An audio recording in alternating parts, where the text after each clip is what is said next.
नमस्कार, मैं हूं आरजू अंसारी और आप देख रहे हैं राष्ट्रीय जगत vision news. Chhattisgarh state power limited Ambikapur में करोड़ों के घोटाले का खुलासा हुआ है, जिसने सरकारी धन की सुरक्षा व्यवस्था पर गहरे सवाल खड़े कर दिए हैं।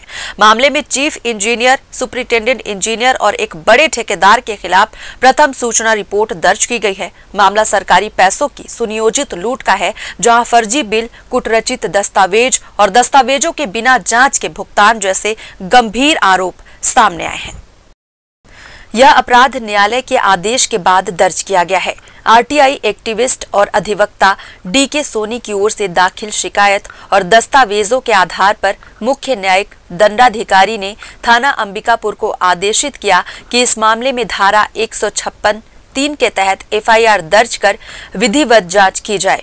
आरोपों के अनुसार ठेकेदार प्रभोजत सिंह भल्ला की firm Messrs RK associates, matric service और गुरु कृपा ग्रुप ने वेतन में की गई ईपीएफ बोनस और ईएसआईसी की कटौती का लाभ कर्मचारियों को नहीं दिया। इसके अलावा फर्जी चालान, फर्जी उपस्थिति पत्रक और दस्तावेजों के जरिए ठेकेदारों ने करोड़ों रुपए का गबन किया।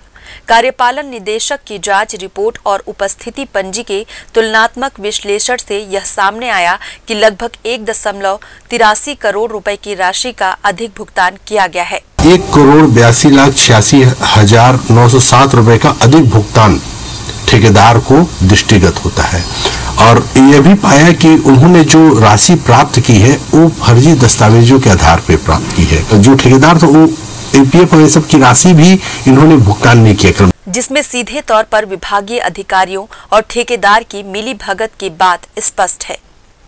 इतना ही नहीं, जिन दस्तावेजों पर साइन किए गए हैं उन्हें न तो सत्यापित किया गया है और न ही ईपीएफ ईएसआईसी के भुगतान की पुष्टि की गई है। बावजूद इसके भुगतान जारी किए गए हैं। अदालत ने इस पूरे मामले को प्रथम दृष्टया आपराधिक षड्यंत्र, धोखाधड़ी और सरकारी राशि के दुरुपयोग का गंभीर मामला माना है। अब इस पूरे प्रकरण में एफआईआर दर्ज कर ली गई है।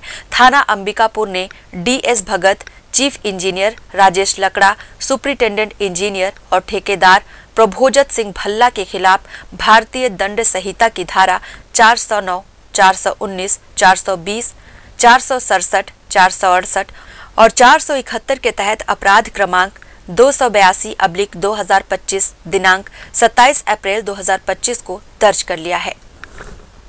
फिलहाल इस खबर में बस इतना ही। देश प्रदेश की खबरों से अपडेटेड रहने के लिए हमारे चैनल को सब्सक्राइब करें और नए खबरों के नोटिफिकेशन के लिए बेल आइकन को जरूर दबाएं। नमस्कार।